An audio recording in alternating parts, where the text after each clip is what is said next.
रावण को एक श्राप लगा हुआ था कि तू कभी किसी औरत के साथ बलात् नहीं कर सकेगा। स्वेच्छा से कोई संपर्क हो तो वो अलग बात है, लेकिन तू किसी का ऐसे जबरदस्ती नहीं कर पाएगा, नहीं तो गल जाएगा तू। इस डर से वो जबरदस्ती नहीं कर पा रहा था और उधर से उसको पीड़ित कर रहा था कि स्वयं यश कर दे, लेकिन वो सीता ने नहीं किया था। एक वृक्ष के नीचे बैठी थी और अपने कर्मों को कोस रही थी। छोटा सा रूप बनाकर एक बंदर का हनुमान जी उसी वृक्ष के ऊपर बैठ गए थे।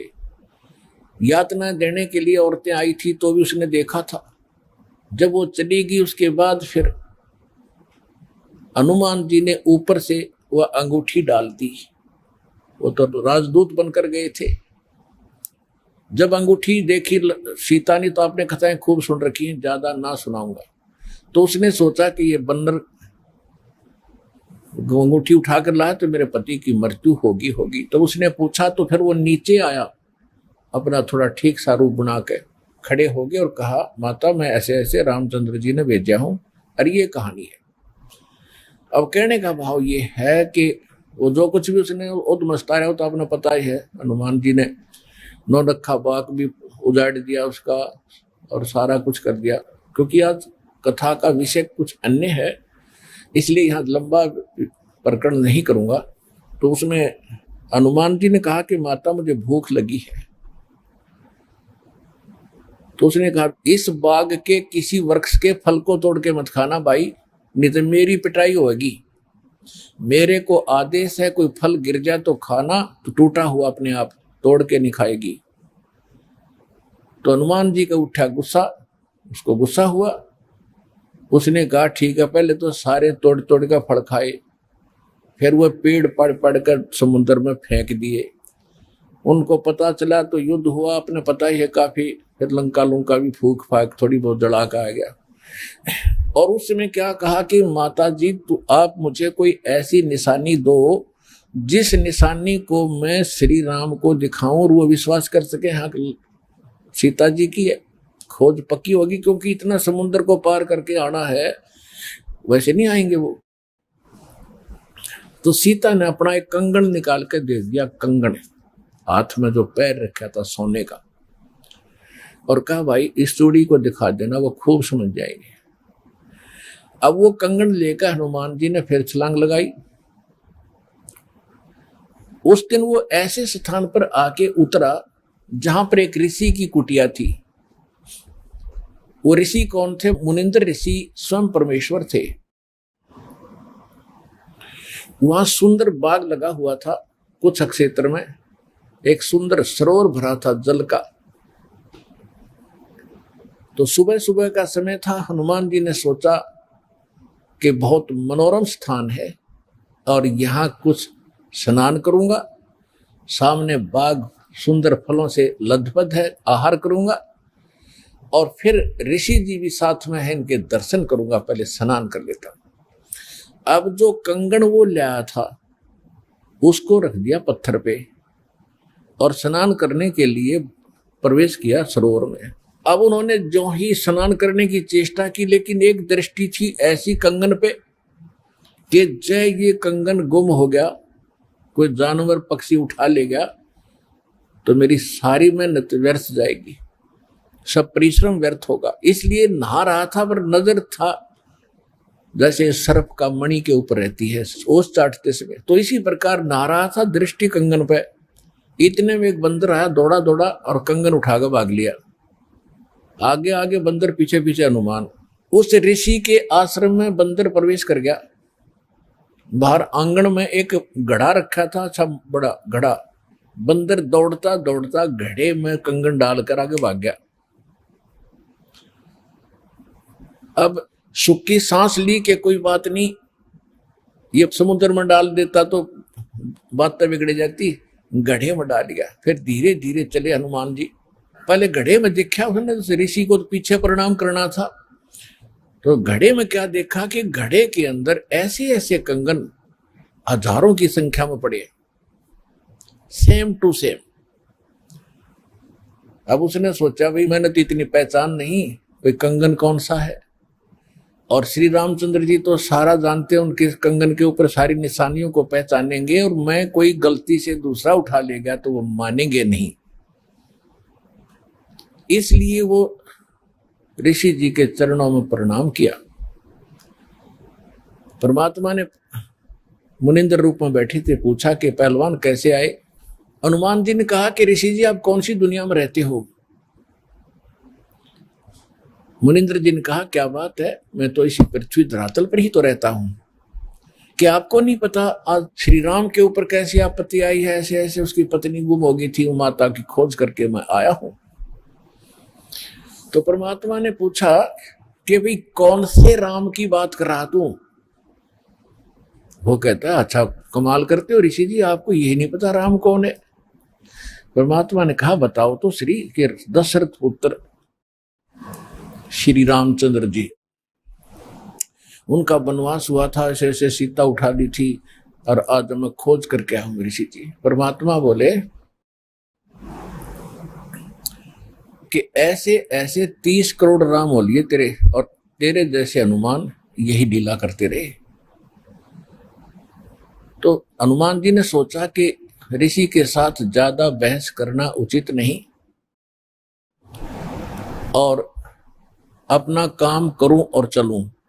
कहने लगे ऋषि जी और बात छोड़ो आप, कि मेरे सामने एक समस्या आ गई है कि ऐसे ऐसे मैं कंगन लाया था माता के हाथ का, और वो कंगन मैं स्नान कर रहा था, बंदर ने उठा के आपके घड़े में डाल दिया। तो परमात्मा बोले ले जा कंगन भाई, जा फिर अपना कर काम, जाओ हनुमान जी ले जाओ कंगन, निकाल ले जाओ, करो जो तूने करना। कहने लगे जी समस्या ये है कि इसमें और भी बहुत से कंगन पड़े हैं, और इन कंगनों में पहचान नहीं कर पा रहा हूं मैं, मेरा वो भगवान सीता जी वाला कौन सा है। परमात्मा बोले रे भले आदमी तू लाने वाला और तुझे पता नहीं, तो मैं क्या बताऊं, फिर खोज ले कौन सा है तेरा। तो चिंतित हो गया कि भगवान दया करो। परमात्मा बोले कि जौन सा चाहे वो उठा ले जा और सेम टू सेम पाओगे, इसमें कोई दिक्कत नहीं। कैसे कैसे फिर ये कंगन आए कहां से आपके पास, कि अब सुन मैं कथा सुनाऊंगा तेरे को। जैसे ये रामचंद्र जो आत्मा है ये विष्णु जी की आत्मा है, ऐसे ऐसे न जाने कितनी बार धक्के खा लिए इसने, कितनी बार जन्म लिया, कितनी बार मर लिया। तो प्रत्येक त्रेता युग में ये ऐसा ही होता है, और मैं यहीं बैठा हूं जब का, मेरी तो बहुत युगों की आयु है, मैं यहां बैठा हूं। पहले इन बातों पर किसी को अविश्वास नहीं होता था। तो हनुमान जी से बताया कि तेरे जैसी आत्मा हनुमान ना जाने कितने बन करा लिए, और कितने ये ऐसे कंगन ले लेकर आए हैं, इसी प्रकार वो बंदर उठा के इसमें डालता रहा है। तो हनुमान जी ने पूछा कि हे ऋषिवर, मान लिया आपकी बात, जो कंगन लेकर हनुमान आता होगा तो वो कंगन तो लेकर भी जाता होगा, कहां लेकर जाता है, इस घड़े में मेरी आशीर्वाद से ऐसी पावर है कि डुप्लीकेट कॉपी तुरंत बना देता है, एज इट इज 1 के 2 कर देता है। और नहीं विश्वास है तो ले ये कटोरा उठा के कोई दिया, ले इसमें डाल के देख ले। हनुमान जी ने कटोरी उठा कर उसमें डाली, तुरंत 2 होगी, 1 जैसी। अब वो दोनों को देख रहा कि सचमुच ठीक है। तब हनुमान जी को कुछ विश्वास हुआ कि संत नहीं, ये कोई और ही महापुरुष हैं, बड़े सिद्धि युक्त हैं और सारी कथा को सही जानने वाले हैं। लेकिन कहा महाराज मैं आपकी बात से सहमत हूं, होगा कोई और भगवान, पर अब मुझे समय नहीं आपकी सारी बात सुनने का, क्योंकि मैं परमार्थ के काम में लगा हूं। परमात्मा बोले भाई ठीक है, ले जाए, कोई कंगन निकाल ले जाए बेटा, सारे एक जैसे मिलेंगे। वो उठा कर ले गए कंगन को, लेकिन हनुमान जी को फिर भी विश्वास नहीं हो रहा था। जब श्री रामचंद्र जी को दिखा दिया और रामचंद्र जी ने ओके कर दिया, जब हनुमान जी को संतोष हुआ कि 3100 की 100 सत बात हो, वो उधर से वो ऋषि की घटना भी नहीं भूल पा रहा था, उधर से फिर युद्ध भी शुरू होना था। कहने का भाव ये है, बात फाइनल होगी कि सीता वहां है, सारे लक्षण बता दिए। और वो कंगन को देखकर रामचंद्र जी को विश्वास हुआ। अब समस्या आई कि उसके ऊपर पुल बनाएंगे समुद्र पर।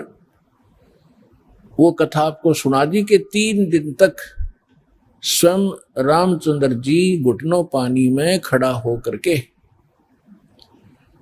याचना करता रहा। तीसरे दिन जब उसने कहा लक्ष्मण से कि मेरा अग्नि बांध दे, ये लातों के भूत बातों से नहीं मानते, इसको फूंकता हूं। 3 दिन हाथ जोड़ता रहा कि हे सागर राज मुझे रास्ता दे दो, ये मान नहीं रहा। तब विपर रूप धारण करके समुद्र आया। उसने कहा कि भगवान ऐसा ना करो, इसमें ना जाने कितने जीव जंतु हैं, सब नष्ट हो जाएंगे, आपको पाप लगेगा। और ये जल सारा समाप्त हो गया तो ये गड्ढा बन जाएगा, हजारों किलोमीटर गहरा, आप फिर भी नहीं जा सकते। कि हे रामचंद्र जी ऐसा काम करो, सर्प भी मर जाए लाठी ना टूटे। तो वो कारण जानना चाहा तो समुद्र ने बताया कि आपकी सेना में ये नल नील नाम के 2 ऐसे भक्त हैं जिनको इनके गुरुदेव का आशीर्वाद है कि इनके हाथों से पत्थर भी तैर जाते मेरे ऊपर, और कोई चीज यहाँ पर फ्लोट नहीं कर सकेगी। अपने आत्माओं यहाँ मान बढ़ाई खत्म करती है। और जितने भी वहां आसपास ऋषि महर्षि भगत लोग थे, वो विष्णु पुजारी होते ही थे उस टाइम। तो सब ने पता चला कि विष्णु के अवतार श्री राम आए हैं, श्री राम की पत्नी उठा ली गई है, पता चल गया है वो रावण के यहाँ है, उसके ऊपर चढ़ाई करेंगे, लड़ाई करेंगे। वो मान नहीं रहा। तो नल और नील ये भगत सारे पहुंच गए सेना में, क्योंकि भगत तो हेल्प करें, दुखी ऐसा है कि। तो वो भी सेना में खड़ा पाया आगे दोनों। तो उनको बुलाया गया। रामचंद्र जी ने कहा भी नल नील कौन है, वो आगे आए। अब पुण्यात्माओं यहाँ मार खाता है इंसान, और परमात्मा इस प्रकार की जो हम गलतियां करते हैं, अपना भक्ति नाश करते हैं, उसके लिए सतर्क करते हैं। यहां पर क्या किया, नल और नील के मन में अभिमान आ गया, अहंकार आ गया कि आज हनुमान भी फेल, रामचंद्र भी फेल, क्योंकि पत्थर नहीं तर रहे, समुद्र पुल नहीं बन रहा। हमारे पास ऐसी शक्ति है कि पत्थर रखेंगे तैर जाएंगे, आज हमारी वाह वाह हो जाएगी। अंगद भी फेल, सुग्रीव भी फेल, जामवान भी फेल। ये फेल का चक्कर मारा जीव ने। तो उस दिन वो आए, ना मालिक याद किया। रामचंद्र जी ने पूछा कि तुम्हारे पास कोई ऐसी शक्ति है पत्थर तैर जाते? हाँ जी है, कि ट्राई करके दिखाओ। उठाया, पत्थर रखा, क्यों अभिमान था कि कर देंगे काम, वो डूब गया। दूसरा फिर रखा, वो भी डूब गया। तीसरा फिर रखा, वो भी डूब गया। अब रामचंद्र जी समुद्र की तरफ देख रहे हैं, विपर रूप में खड़े थे, ब्राह्मण रूप में, और ये कहना चाह रहे हो कि तू झूठ बोलता था, इनके पास कोई पावर नहीं। तभी समुद्र ने कहा, विपर रूप में खड़े समुद्र ने, क्योंकि ये देवता होते हैं, ये जल जो है ये देवता नहीं है, जल का कंट्रोलर एक देवता है, उसको वरुण कहते हैं। वो आकर खड़ा हो गया। तो वो कह रहा था कि हे नल नील, आज आपने गलती की भाई, आज तुमने अपना गुरु तो याद किए ही नहीं, तुमने तो नाश कर दिया बात का। करो याद उस मालिक को। तब उनको भी याद आया, कहाँ बोली गलती बन गई आज तक। तो यहाँ परमात्मा बताते हैं, जैसे माता गर्भ को रख यत्न बनाए, ठेस लगे तो छन होवे तेरी, ऐसे भक्ति नसावे। जैसे किसी बहन बेटी को गर्भ रहा हो तो उसकी कितनी केयर टेक करती है वह, उस लाल को सफल करने के लिए कि मेरा गर्भ पूरा हो और बच्चे का मुंह देखूं मैं। तो वो कैसे चिंतित रहती है, चलते समय भी कहीं ऊंचे नीचे पर पैर ना रखा जा, भगवान मेरा बालक गर्भ खराब ना हो जा। रात को सोती है, करवट लेती है, तब भी एकदम उठ के उधड़क जाती है, कहीं बच्चे पर दाब ना आ गई हो, मेरा गर्भ ना खराब हो जाए। तो कहते हैं जैसे माता गर्भ को और रखे यतन बनाए और ठेस लगे तो छन हो जाता है, तेरी ऐसे भक्ति नसावे। तो इस भक्ति रूपी गर्भ जो आज आपकी आत्मा में परमात्मा के सच्चे शब्द से पल रहा है, इसको इतना संयम से, इतना देखभाल से, यानी सावधानी से इसको परिपक्व करना पड़ेगा। जैसे माता गर्भ को रख है यतन बना, और ठेस लगे तो क्षण हो तेरी ऐसे भक्ति नसावे। तो छोटी मोटी हम गलती कर देते हैं लापरवाही में, क्योंकि हमने इस लाल की कीमत का नहीं पता। जो आज हमारी आत्मा में सत भक्ति रूपी जो मालिक का मंत्र से गर्भ रह रहा है, यानी आत्मा प्रफुल्लित हो रही है, जो भक्ति रूपी जो लाल हमारे अंदर बन रहा है, इसको ऐसे संभाल के रखना है, ना अभिमान करना है, कोई मर्यादा भंग नहीं करनी है, नहीं तो फिर नुकसान हो जाएगा, आपकी भक्ति नष्ट हो जाएगी। अब उन्होंने परमात्मा को याद किया। रे नल नील यतन करे हार, तब सतगुरु से करी पुकार। रे नल नील यतन करे हार, तब सतगुरु से करी पुकार। जा सतरे खोलखी अपार सिंधु पे शिला तिराने वाले। जा सतरे खोलखी अपार सिंधु पे शिला तिराने वाले। धन धन सतगुरु सत कबीर भगत की पीड़ मिटाने वाले। धन धन सतगुरु सत कबीर भगत की वो पीड़ मिटाने वाले। नल नील ने जब याचना की हृदय से, हे भगवान गलती बन गई, आपके हाथ में इज्जत है हमारी, तो उसी समय परमात्मा वहां प्रकट हो गए। थोड़ी सी दूरी पर सबने देखा कि वो कौन आ रहा सामने। नल नील ने भी देखा, ये तो मेरे गुरुजी आगे हमारी पुकार सुन ली इन्होंने। जब मुनिंदर जी निकट आए, सभी ने दंडोत प्रणाम किया, श्री राम ने, हनुमान ने, सब ने। हनुमान जी ने देख लिया, बाबा जी तो वही है भाई, ये तो बिल्कुल सही, ये तो शक्तिशाली ऋषि है। लेकिन उस समय और वार्ता करने का समय नहीं था। जो समस्या थी वह उनके सामने अड़ी हुई थी। तब श्री रामचंद्र जी ने मुनिंद्र ऋषि से अर्ज की थी, भगवान आज हमारे सामने ये समस्या आई है। अभिमानी रावण हमारी याचना नहीं मान रहा है। हमने उसे खूब दूत भेजकर, अंगद को, हनुमान जी को, सबको भेजकर उससे प्रार्थना कर ली है, इसको लौटा दे मेरी पत्नी को। वो माना नहीं। अब नहीं माना तो हमने युद्ध करना पड़ेगा, और उसके लिए रास्ता चाहिए समुद्र पर। समुद्र रास्ता दे नहीं रहा। इसने विधि बताई कि आपके शिष्यों के पास यह शक्ति थी। मेरा दुर्भाग्य कि आज इनके हाथों में भी शक्ति नहीं रही। तो परमेश्वर ने कहा कि आज के बाद इनके हाथों में यह शक्ति रहेगी भी नहीं। इन्होंने बहुत बड़ी गलती की है, जो हम मैं रोज बताता हूं कि अभिमान से भगवान कोसों दूर है। और इतने दिन के बाद इतना दुख था इनके ऊपर, इन्होंने फिर बकवास कर दी। अब इनके पास यह शक्ति नहीं रही। तो श्री रामचंद्र जी ने कहा कि हे ऋषिवर, मेरी समस्या का समाधान करो। जब आप अपने बच्चों को, अपने शिष्यों को आशीर्वाद दे सकते हो शिला तिराने का, तो आप खुद भी कृपा बख्श सकते हो, मेरे लिए लंका में जाने का रास्ता बना दो। तब परमेश्वर ने कहा, ठीक है भाई, मेरा वचन है तेरे बाप तय। परमेश्वर ने कहा था कि तेरे बाप से मेरा वचन है कि तेरा पुल बनवाऊंगा। अब ये रामचंद्र जी का समझ में नहीं आई, मेरे बाप से और क्या वचन है इनका, क्या वायदा है। परमात्मा ने अपनी प्यारी आत्मा धर्मदास जी को बताया था कि जब मैं प्रथम सतयुग में सतलोक से यहाँ आ रहा था, तो बीच में इस काल की एक तपस्या है, वहां पर जीव दुखी किए जा रहे थे, और मैं जोग जीत रूप में अपने पुत्र के रूप में वेशभूषा में था।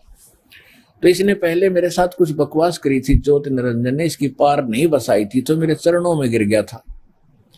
और इसने मेरे से वचनबद्ध करवा कर कुछ प्रार्थना की थी कि कुछ और सुविधा मुझे देना। उनमें से एक तो ये थी कि मेरा पुत्र विष्णु श्री राम रूप में जाएगा, और ऐसे उसके प्रारब्ध में लिखा है कि उसकी पत्नी को रावण उठाएगा, समुद्र पर पुल नहीं बनेगा, आपके बगैर वहां कोई कृपा नहीं कर सकेगा, उसकी हेल्प नहीं कर सकेगा। तो परमात्मा ने स्वीकार किया था कि मैं ये काम भी करूंगा। फिर दूसरा वर्ग क्या था कि वो फिर समुद्र के ऊपर उसने जो तीर त्यार दिखा के जबरदस्ती धमका के रास्ता लेना चाहा था, इसका प्रतिशोध समुद्र लेगा।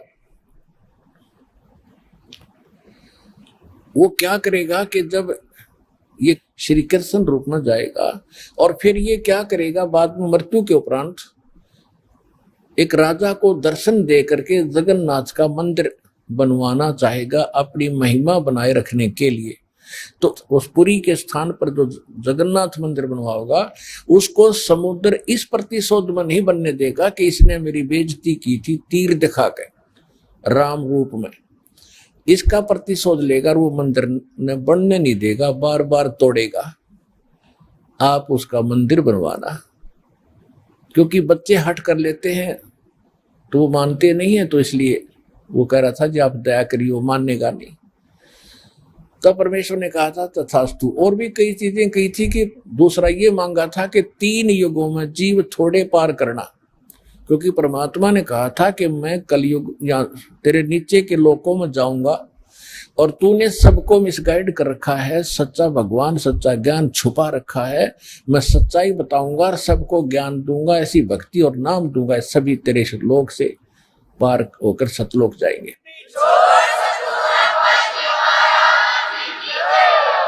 तो इस बात से वो बहुत दुखी हो गया कि तो मेरा नाश करेगा, मेरे बाग को उजाड़ेगा, क्योंकि काल ने हमारे को मिसगाइड करके धोखा करके मूर्ख बना के विवश करके और इस कच्ची बेड़ियों से बांध रखा, ये शरीर दे दिया, इसमें हाड़ चाम मांस सारा थूक टट्टी पेशाब सारा भरा पड़ा है और हमने इतना प्यारा लगा है ये छूट नहीं जा। परमात्मा कहते इतना बढ़िया शरीर दूंगा, वहां जाकर ना नाड़ी होगी ना नस होगी, ना कोई बीमारी ना हारी, ना कोई बीपी हाई ना लो होगा। तो वो हमने पता ही नहीं था कोई ऐसा भी स्थान है जहां ऐसा सुख है। तो परमात्मा ने कहा था तेने क्या हाल कर रखा उन बच्चों का सारा, कोई गधा बना दिया कोई कुत्ता बना दिया, और जो मनुष्य वो कौन से सुखी है, उनको ऐसा ज्ञान दूंगा और ऐसा मंत्र दूंगा वो यहाँ भी सुखी होंगे, मेरे साथ सतलोक जाएंगे। तो इस बात से वो दुखी हो गया था काल कि तो नाश करेगा मेरे बाग न उजाड़ेगा। भगवान का पता लग गया, सच्चे स्थान का पता लग गया तो यहाँ कौन रहेगा। तो तब उसने चरणों में गिर के रा करके कबीर भगवान से याचना की थी कि 3 युगों में जीव थोड़े ले जाना और चौथे युग में आप कितने ले जाना। और फिर ये पुल बनवाने का, जगन्नाथ के मंदिर को बनवाने का ये भी प्रॉमिस करवाया था। जब उसने सारा परमात्मा ने प्रतिज्ञा कर ली थी तो फिर ये खलनायक है, ये विलियन है, धोखेबाज और ठग है, इसने तुरंत अपना आंखें बदल ली और कहा जाओ जोग जीत संसारा जीव न माने कहा तुम्हारा। कहते हैं 12 पंथ करूं मैं साजा नाम तुम्हारा ले करूं आवाजा, और 12 पंथ नाम जो ले ही वो मेरे मुख में आन समोही। और पहले अंश हमारे जाई और पीछे अंश तुम्हारे आई, और जाइयो जोग जीत संसारा। परमात्मा ने कहा था कि फिर मैं त्रेता युग में जाऊंगा, ठीक है भाई, चौथे युग में जाऊंगा कलयुग में और फिर पार कर लूंगा। तने गलती तो मेरे से करवा ही ली। वैसे मालिक ने गलती नहीं की, दाता को पता था कि सतयुग त्रेता द्वापर में ये दुखी नहीं होंगे, और जब तक जीव दुखी नहीं होगा इतना भगवान नहीं पहचान सकता।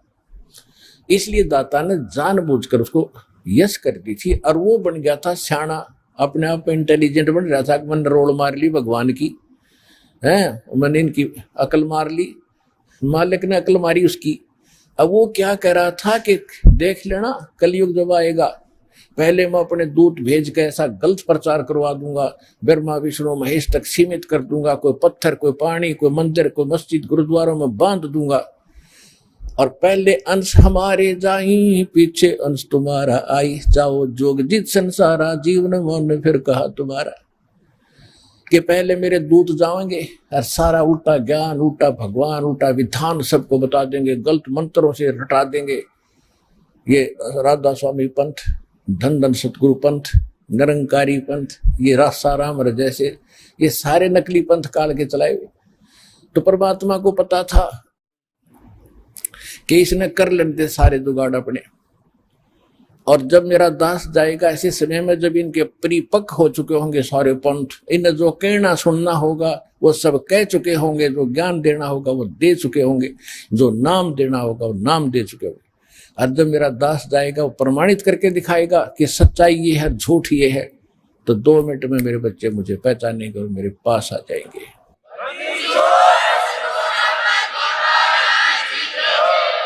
परमेश्वर ने कहा था कि चौथा युग जब कलयुग आई तब हम अपना अंश पठाई और घर घर देखो बोध विचारा और सत्य नाम सब ठोर उचारा। तो इस प्रकार परमात्मा ने जो बताया था कि चौथा युग जब आएगा और कलयुग बीतते 5500 पाचा, जब ये वचन मेरा होगा साचा। कलयुग बीत जावे जब एता, सकल सृष्टि सभी प्राणी परम पुरुष पद चेता। कि जब वो कलयुग 5500 वर्ष बीत जाएंगे तब ये मेरी बात सच्ची होगी कि घर घर में सतनाम का जाप होगा, घर घर में मेरे ज्ञान की चर्चा होगी। लेकिन ये उस समय सच्चा होगा जब कलयुग 5505 बीत जाएगा और उस समय सभी को पता होगा कि एक परम पद है। कौन सा? गीता अध्याय नंबर 18 के श्लोक नंबर 62 में, जिसके विषय में कहा कि अर्जुन तू सर्वभाव से परमेश्वर की शरण में जा, उसकी कृपा से तू परम शांति को और सनातन परम धाम को, शाश्वत स्थान को प्राप्त होगा। गीता अध्याय नंबर 15 के श्लोक नंबर 4 में कहा कि तत्वदर्शी संत की प्राप्ति के उपरांत उस तत्व ज्ञान से इस अज्ञान को काटकर उसके पश्चात परमेश्वर के उस परम पद की खोज करनी चाहिए, जहां जाने के बाद साधक कभी लौटकर संसार में नहीं आते। और जिसने सबरमंडल की रचना की उस परमेश्वर की उस परम पद की यानी अमर लोक की शाश्वत स्थान की खोज करनी चाहिए। तो यहां परमात्मा कह रहे हैं कि चौथा युग जब कलयुग आई तब हम अपना अंश पठाई और घर घर देखो बोध विचारा, घर घर में तत्व ज्ञान का चर्चा चला करेगी और सतनाम सब ठोर उचारा। सतनाम का सबको दिया जाएगा। आज तक सतनाम की छींट भी ना लगी थी, ना राधा स्वामी वालों को, ना धन सतगुरु वालों को। सतनाम का जो बहुत गुणा गीत गाते हैं और कख नहीं पता इनको। ऐसे सिख समाज को सतनाम का कोई पता नहीं था। नानक साहिब जी सतनाम का जाप किया करते थे, 2 अक्षर का जाप था। लेकिन इन महापुरुषों को परमात्मा ने सख्त हिदायत दे दी थी कि अभी डिस्क्लोज ना करना, नहीं तो काल के दूतों का दाव लग जाएगा और ये सब बच्चे मुझे पहचान नहीं पाएंगे। तो महापुरुष थे, उन्होंने जो कह दिया सो फाइनल। को तो भगवान से मिलकर आए थे, भगवान की एक एक बात को उन्होंने स्वीकारा और उसी तरह आचरण किया। तो अब परमात्मा ने कहा कि जो 5505 वर्ष बीत जाएगा कलयुग, उसके बाद सबके मुंह पर सतनाम का जाप होगा। आप देख रहे हो, धन धन हो गए आप। इस सतनाम का किसी को पता भी नहीं था, आप सतनाम का जाप कर रहे हैं 8-8, 10-10 वर्ष के। तो सौभाग्य तुम्हारा, भगवान के विशेष कृपा पात्र बच्चे हो आप, जो सतलोकासन बरवाला जिला हिसार हरियाणा में पहुंच रहे हो, दीक्षा प्राप्त कर रहे हो।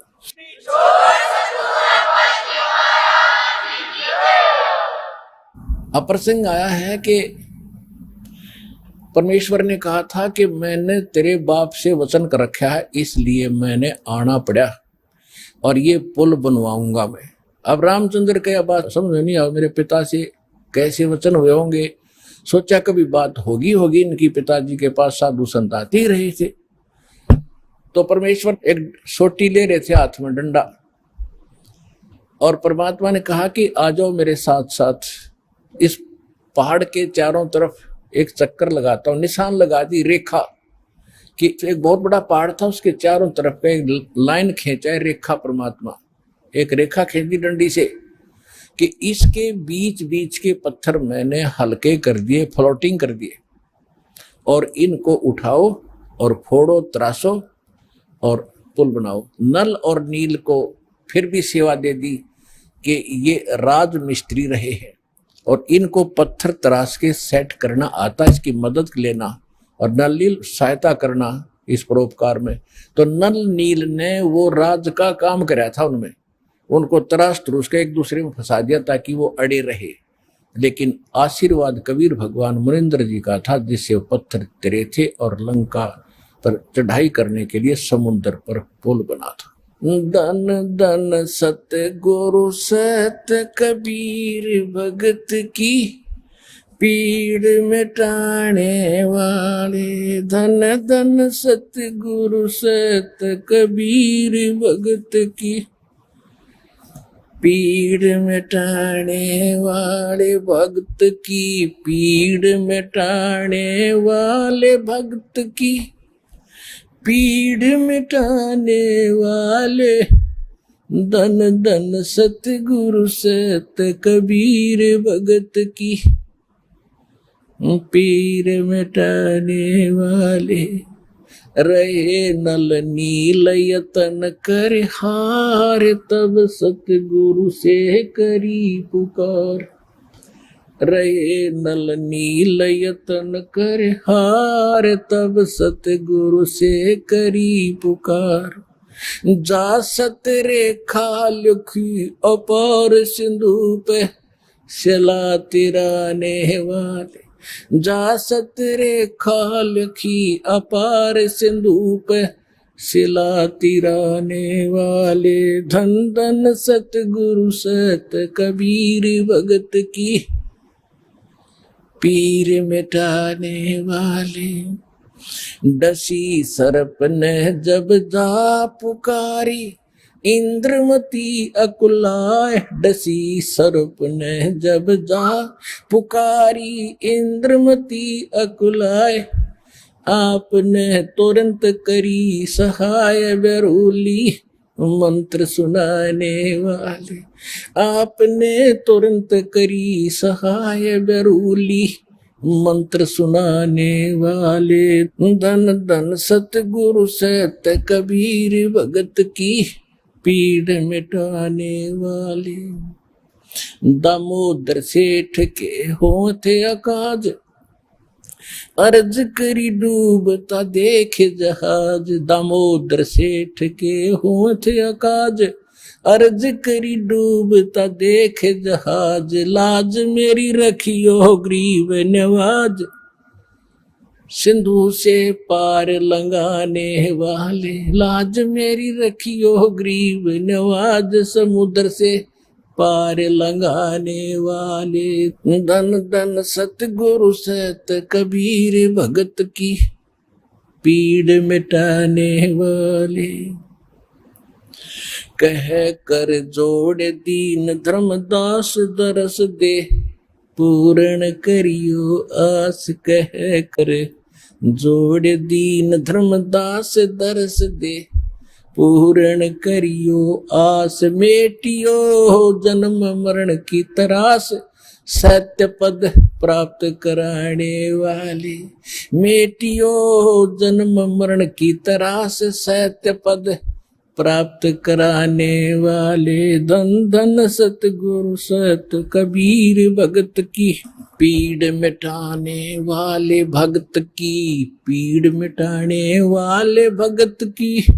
पीड़ मिटाने वाले धन धन सतगुरु सत कबीर भगत की। पीड़ मिटाने वाले। अब जो प्रसंग चल रहा है, त्रेता युग में दाता ने कैसी लीला की। अब क्या होता है देखो पुण्यात्माओं, हम परमार्थी भी है, क्योंकि भगत का स्वभाव होता है कि वो परमार्थ पर ज्यादा रुचि रखता है, लेकिन परमार्थ के साथ साथ स्वार्थ भी होना चाहिए थोड़ा सा। वो स्वार्थ कौन सा? अपने कल्याण का, आत्म कल्याण का स्वार्थ भी चाहिए। अब हनुमान जी ने जब तो ताकत थी, पहलवान था, धार्मिक था, रामचंद्र जी की जल्दी लग रही थी, जब ऋषि रूप में परमात्मा इत्फाक वहां मिले और सारी लीला देख ली, और फिर ये भी देख लिया कि उसी ऋषि ने आकर समुद्र पर पत्थर तेरे आए, और फिर भी बुद्धि बनाया क्योंकि रामचंद्र जी का साथ लग रहा था। अब मालिक ने उसका उद्धार करना था उस प्यारी आत्मा का, क्योंकि ऐसी ऐसी पुण्यात्मा है जो परमार्थ के लिए कोई लेना न देना, उड़ा छाती ताणी मारो, मरूंगा और मारूंगा, कि इसलिए रामचंद्र की पत्नी छुटवाऊंगा। और यति पुरुष थे, बाल ब्रह्मचारी थे, ऐसी लगन थी उसमें। तो कहने का भाव ये था कि फिर इस खुशी में कि रामचंद्र जी के साथ जाऊंगा, वहां मेरी इज्जत होया करेगी। अब वो तो श्रद्धालु था, समर्पित था भगवान के लिए, लेकिन गलती यह लग रही थी, और रामचंद्र ने परमात्मा पूर्ण मान बैठा था। अब आपने खूब कथा का पता है कि जब घरजाली और रानी बन गई, फिर उसने सबको इनाम दे रही थी। उसी लाइन में हनुमान भी खड़ा था, क्योंकि उन्हें बड़ी योगदान था, तो हनुमान जी को सच्चे मोती दे दिए। हनुमान जी ने उनका पहलवान था, इन्हें फोड़ फोड़ के गिर दिए तले। तो सीता को अच्छा नहीं लगा, कहने लगे अरे बन्नर के बन्नर, तेरे को अकल भी नहीं इतनी कि तू पता कितने कीमती मोती थे, तेने क्या कर दिया, ये क्यों फोड़ डाले। उसने ये कहा कि मैं इसमें ये देख रहा था इन मोतियों में कहीं राम का नाम है तो मेरे काम है, नहीं तो मेरे काम नहीं है। तो वो कहने लगी तू रहा बंदर का बंदर, और बंदर तो खुद थी, जब अकल नहीं उसके अंदर इतनी भी। तो उसने उसको लताड़ दिया कि तू बंदर का बंदर है, तेरा ठिकाना यहाँ नहीं, तेरे तो जंगल में जाना चाहिए। हनुमान जी का ठेस लगी और उठा कर अपना लंगोट जा बैठा पहाड़ पे। अब बैठा एकला, यहां संसारिक परमार्थ करने से उसको क्या मिला, ये लोग इतना ही देते हैं। जब हम भगवान की शरण में होंगे और फिर परमार्थ करेंगे, परमात्मा हमारे साथ होगा, उस परमार्थ का फल अलग होगा। जब तक आप मनमुखी मंड रहे, किसी की तसार ला दिया, किसी का उसको सहायता कर दी, वो तो फिर आपको कर देगा अगले जन्म में, वो भी अच्छी बात है, लेकिन वो रिजल्ट लास्ट में नल ही होगा जो आपके समक्ष है। आप कथाएं खूब पढ़ते रहे हो। अब बैठा भगत एकला, वृद्ध हो गया शरीर, एक पहाड़ पे। परमात्मा गए वहां पर, तब अन्य रूप बना लिया परमात्मा ने, अन्य रूप, और जाके कहा भी राम राम, अंजनी के पवन पुत्र राम राम, राम राम महाराज जी आ जाओ, बैठो। बैठ लिया भाई, कैसे हो, कौन है, क्या नाम है, तूने बता भाई, मेरा नाम तो कोई है नहीं, मैं तो ऐसे भटक रहा हूँ और परमात्मा की खोज में लगा हुआ हूँ, ऐसे ऐसे मुझे, आप भगत आदमी हो, आपसे दो चर्चा करने यहाँ बैठ जाता हूँ, थोड़ी देर राम नाम की चर्चा कर लुका, करो करो। कल जब हनुमान जी ने गुण गाए कि तीन लोग के भगवान आ रहे, दशरथ के पुत्र घर में रामचंद्र नाम उनका। परमात्मा बोले फिर भगवान ने आप क्यों छोड़े है, वैसा बढ़िया राम था तो तेरा, जो भगवान के लिए तो भटक रहा है, और भगवान ने छोड़ा अयोध्या में, तो बैठा पहाड़ पे, फिर यह कौन सी समझदारी तेरी। अब हनुमान जी ने सोचा भाई बात तो बाबा जी ने काटे की कही। कहने लगा भाई जिसको भगवान मान बैठे राम नहीं है, ये तो नाम रामचंद्र है इसका, राम तो कोई और है जो सुप्रीम पावर है, उसका भेद मेरे पास है। इस राम तो पता नहीं कितने मर लिए। तब उसने कहा कि ये बात है बाबा जी, और क्या था मुझे ऋषि जी वहां पर। तब परमात्मा ने वो रूप बनाया कि भाई मैं हूं वही, तेरे लिए भटक रहा हूं प्यारी आत्मा। चरणों में शीश रख दिया हनुमान जी ने कि महाराज जी मुझे ज्ञान बता दो। परमात्मा बोले अब थक लिया तू संसार से, देख लिया तेने क्या उपकार किया, तुझे क्या मिला वहां से, और उनको क्या मिलेगा वो फिर बता दूंगा, अब तेरे जचे को नहीं। सीता तो घर से निकाल ली जाएगी, और रामचंद्र डूब कर मरेगा सरयू नदी में लास्ट में। इनकी ये हालत होती है यहाँ पर। अब जब तो हनुमान जी का सारी साची लगे ठीक, क्यों उसका जूते लाग लिए वहां से। तुमने बोला महाराज वो सच्चा ज्ञान बताओ, मैं सारी सुनूंगा। सारा ज्ञान बताया कि मैं सीधा नु का भगवान हूं तो नहीं जचा कि मैं उस परमात्मा का संदेश लेकर आता हूं, चारों युगों में आता हूं। सारी कहानी सुनकर कति साची मान ली, और फिर कहा कि जब आंखें देखूं कि अभी आप वहां से आते जाते हो तो तब कुछ यकीन हो। तो परमात्मा वहां से उड़े आकाश में, और उसको दिव्य दृष्टि दे दी हनुमान जी ना, तो 1 किलोमीटर पाछे कुछ दिखा को नहीं। हनुमान जी देख रहे यहाँ से बैठे, वो ज्वालिए सारे लोग दिखे, राम कृष्ण नर के नीचे रह गए, और वो पहुंच गए सतलोक में, वहां तक देख रहा है। फिर कहा कि महाराज वापस आ जाओ, मेरा पूरा विश्वास हो गया। तब वापस आ गए। तब हनुमान जी ने नाम लिया उस परम पिता से, तब उस आत्मा का कल्याण हुआ। पुण्यात्माओं ये है सत्यनारायण कथा।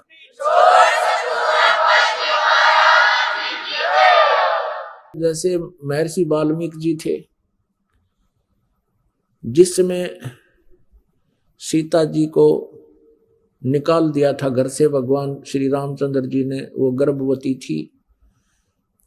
महर्षि वाल्मीकि जी के आश्रम में जाकर उन्होंने शरण ली, वहां रहने लगी, पुत्र को जन्म दिया।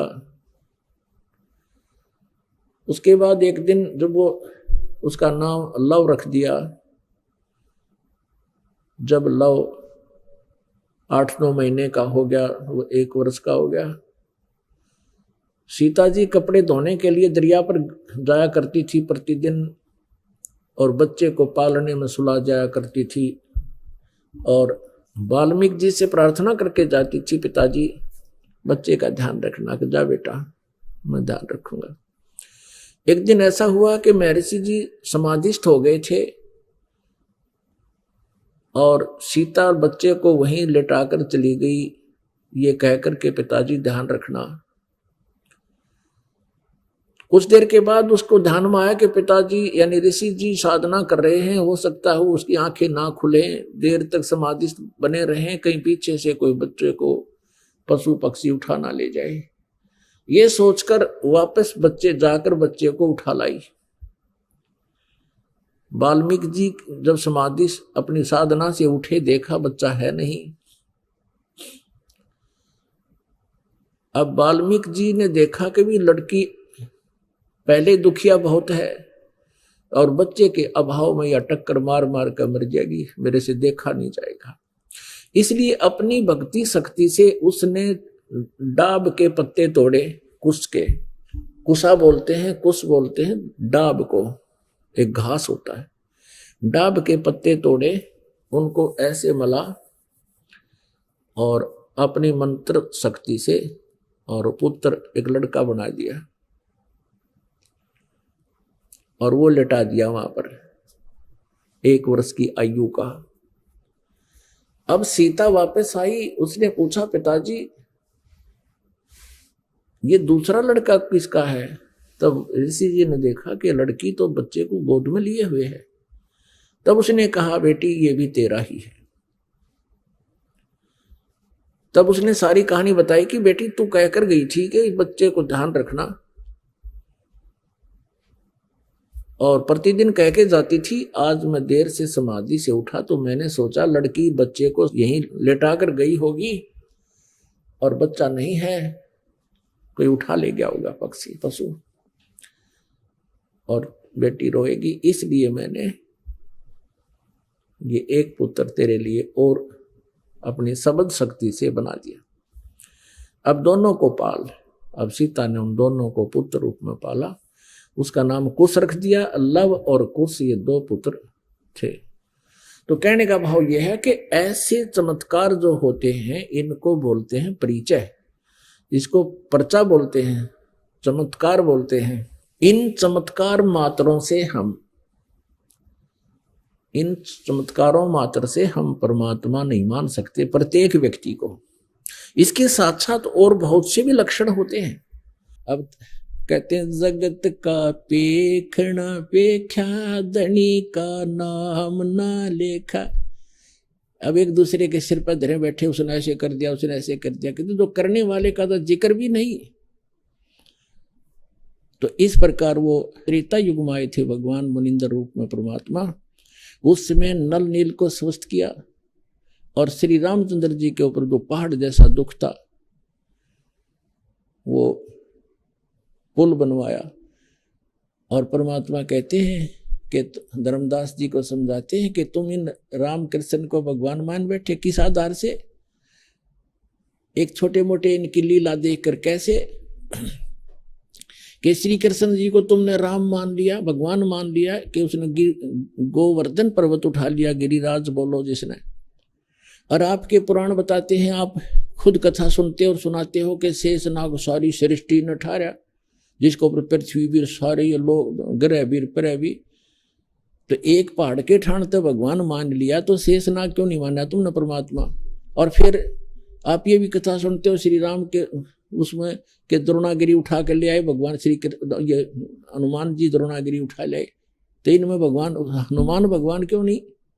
क्या बताते हैं कि गोवर्धन श्री कृष्ण धारो और द्रोणगिरी हनुमंते, शेष नाग सब सृष्टि उठारा, इनमें कौन भगवंते। फिर क्या बताते हैं? कहते हैं समुद्र पाट लंका गयो, वो सीता को भरता रे। और अगस्त ऋषि ने ये सातों पी लिए, इनमें कौन करता रे। एक अगस्त ऋषि वे हैं जिनमें ऐसी सिद्धि थी कि उन्होंने एक घूंट में सातों समुद्रों को पी लिया था, खत्म खाली कर दिया था इसको, फिर प्रार्थना करी तो वापस उसको छोड़ा था। तो परमात्मा कहते हैं तुम मानते हो कि श्री रामचंद्र जी ने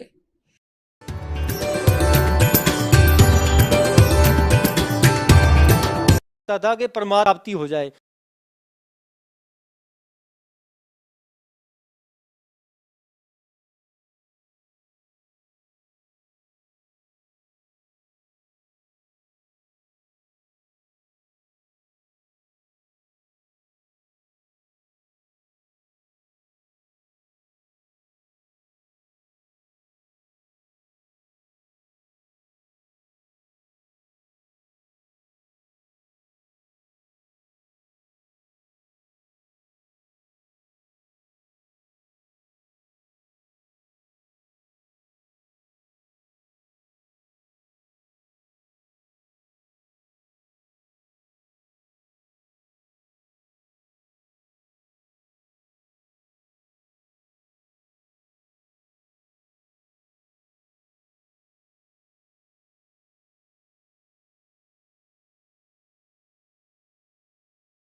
रामपाल जी महाराज से नाम दीक्षा लेने से पहले आप क्या भक्ति साधना करते थे?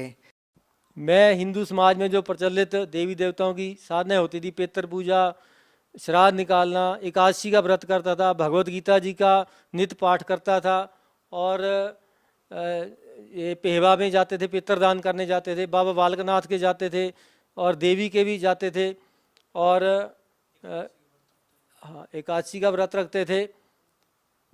इसके अलावा कृष्ण जन्माष्टमी का व्रत करना, नवरात्र का व्रत करना, जो अन्य जितनी भी सारी पूजा साधनाएं थी वो सारी करते थे।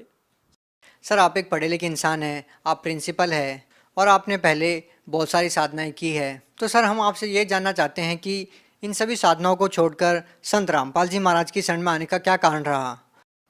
हाँ जी, संत रामपाल जी महाराज जी के पीछे जाने का एक कारण जो है, सबसे बड़ा कारण जो है कि जितनी भी जो हम पूजाएं करते थे, साधनाएं करते थे, उसमें कहीं ना कहीं मेरे मन में ये रहता था कि परमात्मा की प्राप्ति हो जाए। क्योंकि हमारे जो जीवन है उसमें जितनी भी कमियां हैं, ऐसा हम समझते थे, जो हमें संस्कार मिले थे कि परमात्मा जो है वो सब कुछ कर सकता है, वो एक परमात्मा जो है वो सब कुछ कर सकता है। तो उस परमात्मा की तलाश थी, उसको ढूंढते थे। तो संत रामपाल जी महाराज जी जो हैं, इनका जो है जब मैंने टीवी के ऊपर सत्संग देखा तो उसमें देखा कि ये प्रमाणों के साथ जो हैं बता रहे हैं, और जिन जिन संतों को, महापुरुषों को परमात्मा मिले, उन्होंने कौन सी साधना करी, और हमारे धार्मिक जो ग्रंथ हैं उनमें कौन सी साधनाएं दे रखी हैं, उनको जब ये खोल कर बता रहे थे तो देखा कि तो सारे मैच कर रहे हैं आपस में। तो मैच कर रहे हैं, इसका मतलब ये सही साधना है, ये सही रास्ता है, इसी रास्ते से जो है, इसी मार्ग से जो है परमात्मा की प्राप्ति हो सकती है। तो तब मैं जो है फैसला किया मैंने कि संत रामपाल जी महाराज जी की शरण में आया। सर परमात्मा की जानकारी देने वाले तो लाखों संत हैं हिंदुस्तान में, और काफ़ी पुराना इतिहास रहा है उन डेरों का, उन पंथों का। जैसे हम बात करें राधा स्वामी पंथ की, डेरा सच्चा सौदा की। सर आखिर संत रामपाल जी महाराज द्वारा दिए गए ज्ञान में आपको ऐसा क्या लगा कि उनके द्वारा दी गई भक्ति से ही परमात्मा को पाया जा सकता है? आखिर क्या थी वो बातें?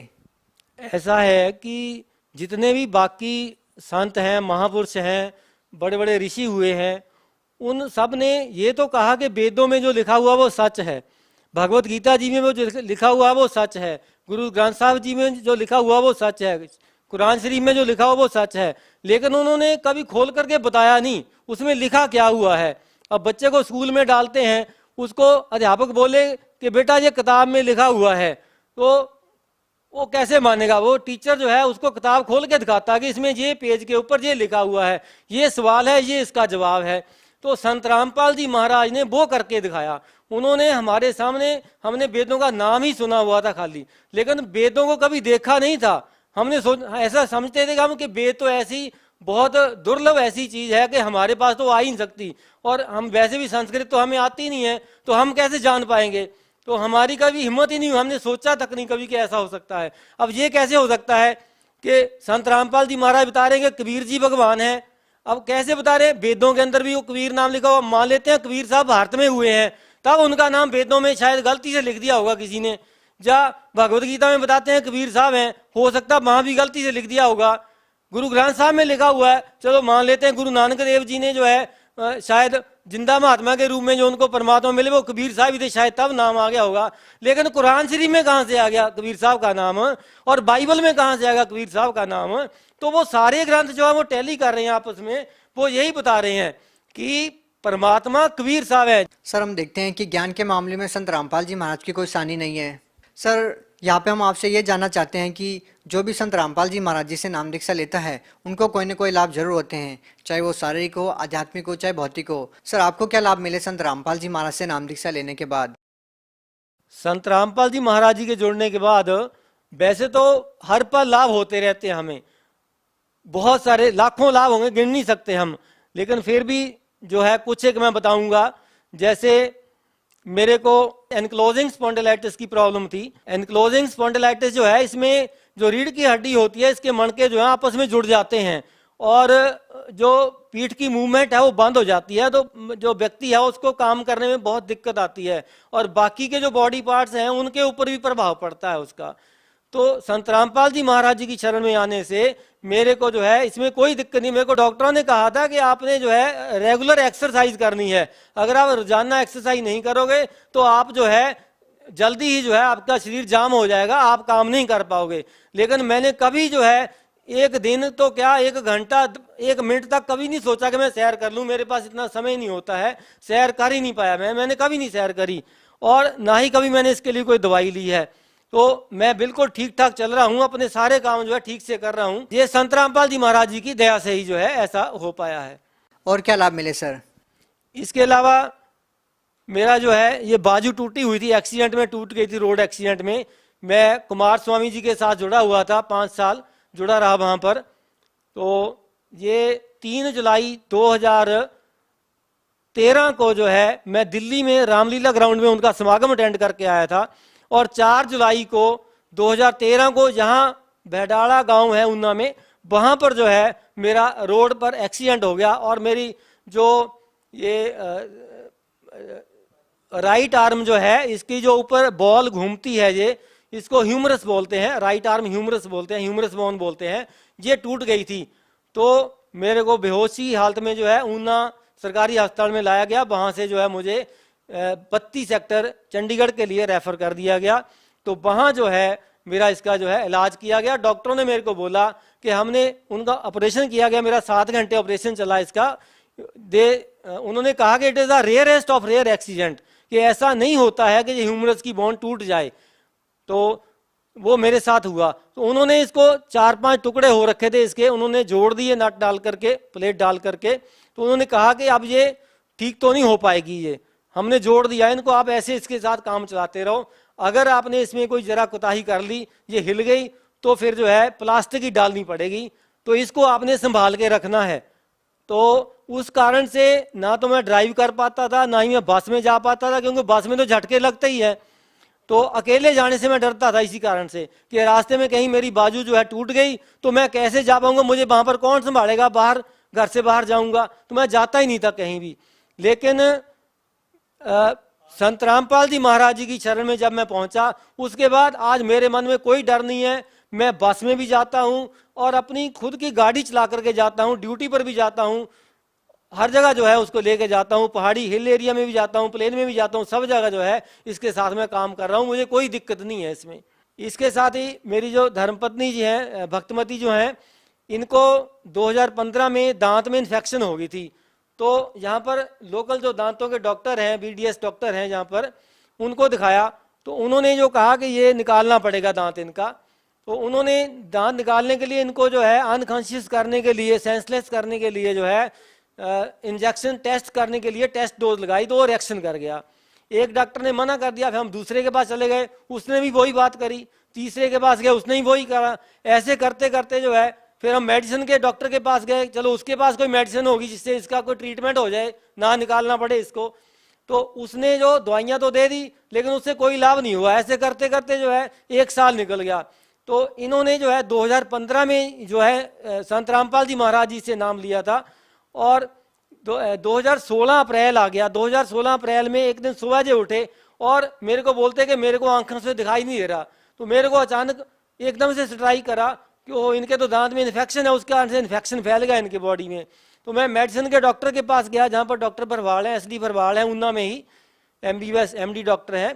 तो उनके पास गया, उनको बोला, मैंने कहा ऐसी ऐसी बात है, सुबह की बात है।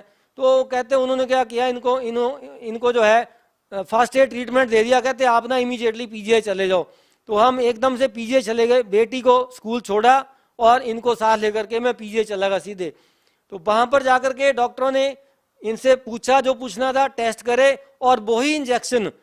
हाँ, उससे पहले क्या था कि हमने संत रामपाल जी महाराज जी, क्योंकि 1 साल का समय हो गया था, तो संत रामपाल जी महाराज जी से हमने अरदास लगाई कि इनकी जो है ठीक नहीं हो रहा, जो इन्फेक्शन डॉक्टरों ने मना कर दिया, हम क्या करें हम।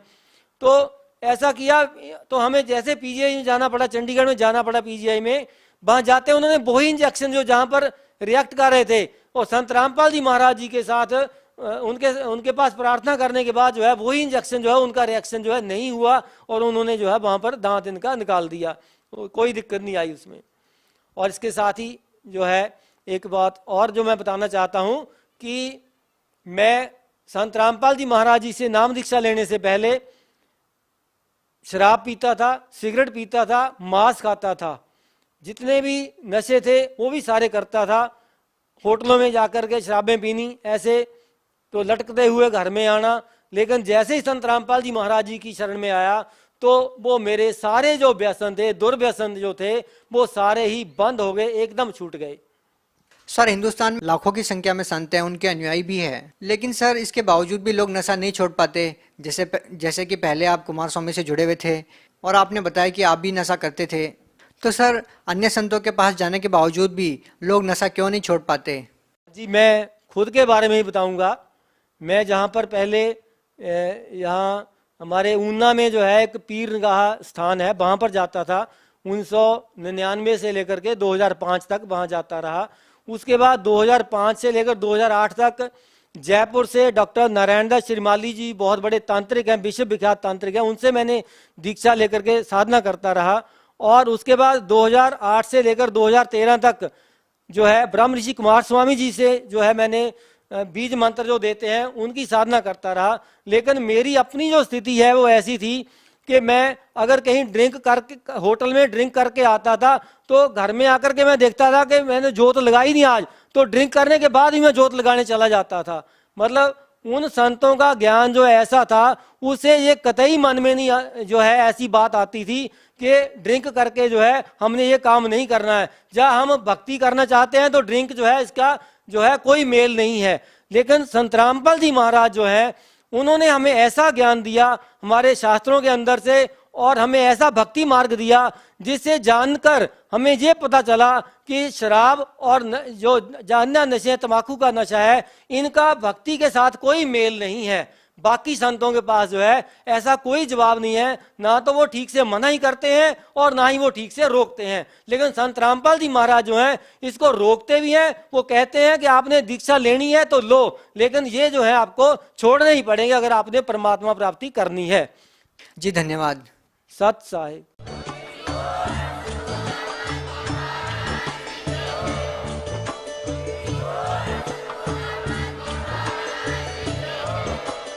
आप सुन रहे थे जगत गुरु तत्वदर्शी संत रामपाल जी महाराज जी के मंगल प्रवचन। अधिक जानकारी के लिए विजिट कीजिए हमारी वेबसाइट www.jagatgururampalji.org। संत रामपाल जी महाराज जी के शुभ आशीर्वाद से पूरे विश्व भर में 500 से भी ज्यादा नाम दीक्षा केंद्र हैं, जिन पर संत रामपाल जी महाराज जी द्वारा ऑनलाइन निशुल्क नाम दीक्षा दी जा रही है। अपने नजदीकी नाम दीक्षा केंद्र का पता करने के लिए संपर्क करें 8222